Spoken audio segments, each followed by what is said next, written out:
Sí, un prehistòric, de més d'un milió d'anys. El reportero està amb ell, establint l'acció. Hola, hem trobat un prehistòric dintre un bloc de resina.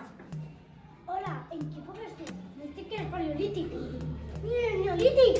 I més en l'edat dels metalls. I com eren aquestes etapes? Com era el paleolític?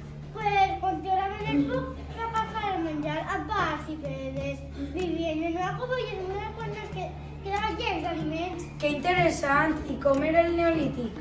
En l'etapa es va generar l'agricultura i el pasturatge d'animals, també denominat el bestiar. I queda una etapa, no? Sí, la ceràmica va ser de vital importància i va tenir un desenvolupament molt ràpid. Va servir per transportar líquids. I queda una altra etapa, no? L'edat d'or, no?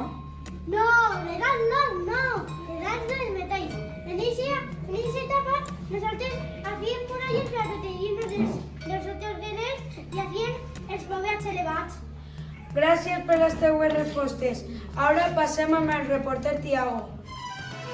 Moltes gràcies, prehistòric. Gràcies a tu sabem més coses sobre les etapes. Noticias de Maquinaga. Gracias por la vuestra atención. Y recordeu que si aconsejeu el número 63, podrem aconseguir un biotxia. Perquè que senyors, a la que se vea a poc. I fins així tot. Adeu.